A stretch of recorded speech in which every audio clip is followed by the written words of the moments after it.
Hello, yes, I translate poems, and this is my Victor Hugo book. It was his last and my first, How to be a Grandfather, L'Art d'être grand-père. A lovely man and a great man. Two of these poems are extras in the back of the book. Good advice to lovers. An ogre in the woods of Muscovy adored a fairy fay. So keen was he, so desperate the brute to wed this lady, his mounting passion almost drove him crazy. The ogre combed his hide one winter's day, went calling at the palace of the Fae, and told the usher he was Prince Ogruski. The fairy had a son, we don't know whose, she was out that day. The child, a fair plump lad, nourished on cakes and cream, whom someone had fathered Odysseus-like on this Calypso, was in the porch and playing with his hoop. So they were left sitting in the antechamber.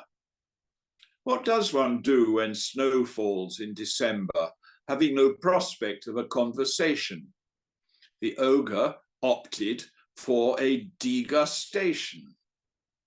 It is a trifle fast and not too bright, even for an ogre and a Muscovite, to gobble up your neighbour's little mite. An ogre's yawn can match his appetite.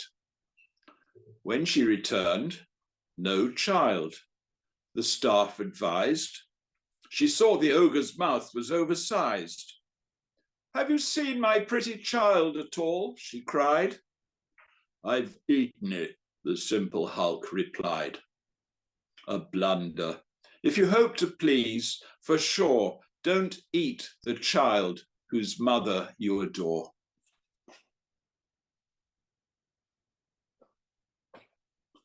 Oh, that's lovely. Oh, sorry, did you have another one? I do. Carry on. June 1871, the end of the Paris Commune. A woman told me this: I took to flight. My baby at my breast, poor little mite, cried, and I was afraid she might be heard. Imagine, sir, the child was 2 months old, no stronger than a fly. I tried and tried to stop her mouth with kisses, but she cried, rattling. She would have fed, but I was dry. I only wept. That's how a night went by. I hid behind a door. I saw the glint of arms, the guns of killers on the hunt for my husband. Morning broke. Behind that door, a curse on it, my darling cried no more. Sir, she was dead.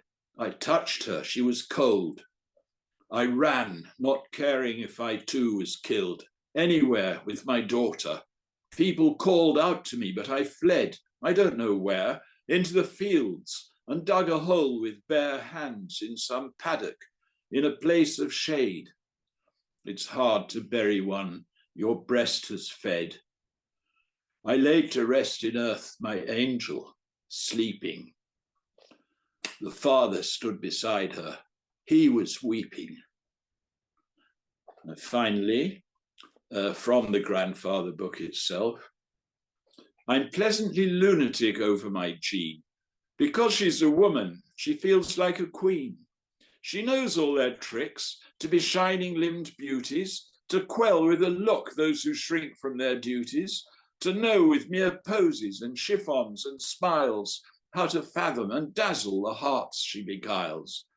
With a man who's cantankerous, grim and morose, she is sweet as the sky, she outroses the rose. At the ripe age of 3, she has mastered it all. She's the beautiful flower on my tumble-down wall, my sweet special study, my sprig and my spree. When my rhymes importune with a beggarly plea, she throws them a sunbeam. A child for all that, she's already bedecked with magnificent hat, an eye-catching dress, scarlet shoes on her feet. She moves with the mayfly's irregular beat. A woman in ribbons of azure or green, neat and fresh, as her spirit is pure and serene. She is heavenly by right, she is lovely by role. She has come to her throne and befuddled my soul.